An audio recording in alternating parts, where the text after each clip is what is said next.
प्रिय मित्रों, यह ऑडियो बाइबल उन भाइयों और बहनों के लिए बनाया गया है जो पढ़ लिख नहीं सकते या देखने में असमर्थ हैं। जो मित्र पढ़ना जानते हैं उनसे निवेदन है कि आप बाइबल को स्वयं पढ़ें और प्रभु के वचन से सीधे आशीष पाएं। चलिए अब हम बाइबल अध्ययन शुरू करते हैं।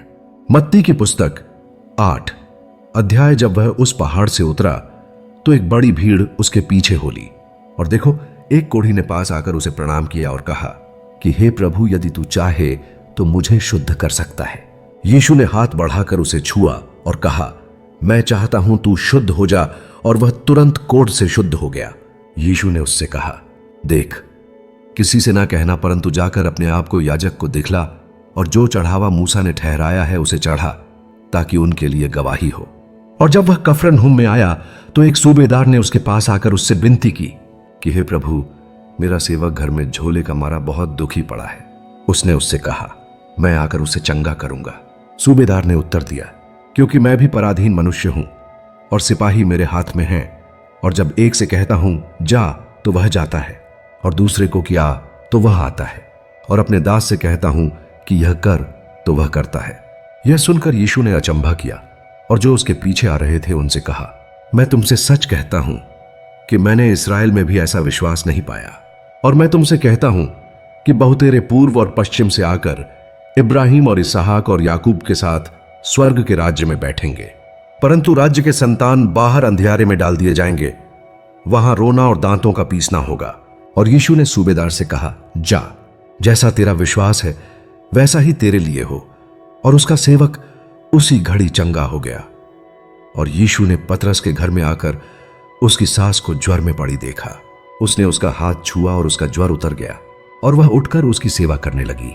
जब संध्या हुई तब वे उसके पास बहुत से लोगों को लाए जिनमें दुष्ट आत्माएं थीं, और उसने उन आत्माओं को अपने वचन से निकाल दिया और सब बीमारों को चंगा किया, ताकि जो वचन यशायाह भविष्यद्वक्ता के द्वारा कहा गया था वह पूरा हो कि उसने आप हमारी दुर्बलताओं को ले लिया और हमारी बीमारियों को उठा लिया।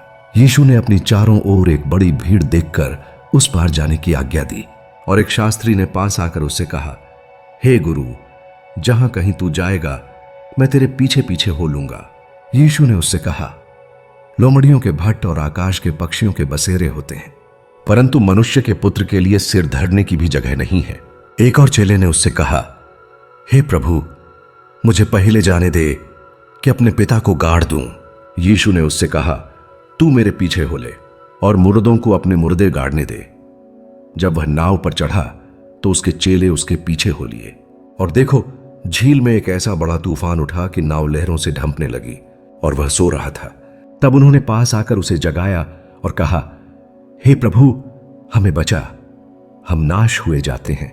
उसने उनसे कहा, हे अल्पविश्वासियों, क्यों डरते हो? तब उसने उठकर आंधी और पानी को डांटा, और सब शांत हो गया।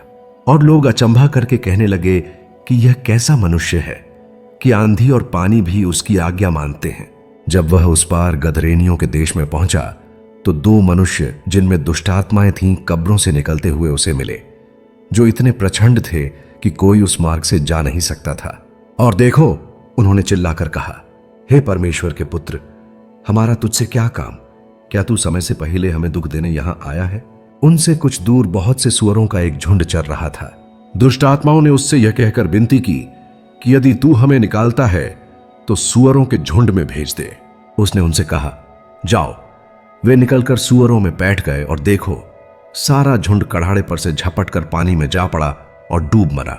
और चरवाहे भागे और नगर में जाकर ये सब बातें और जिनमें दुष्ट आत्माएं थीं उनका सारा हाल कह सुनाया। और देखो, सारे नगर के लोग यीशु से भेंट करने को निकल आए और उसे देखकर विनती की कि हमारे सिवानों से बाहर निकल जा।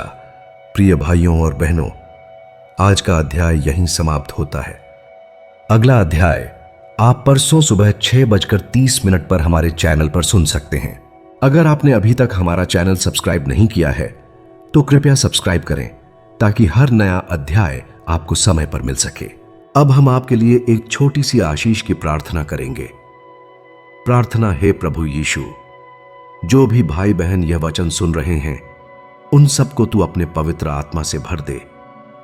उनके घरों में शांति, उनके जीवन में आशीष और उनके मार्ग में तेरी अगुवाई बनी रहे।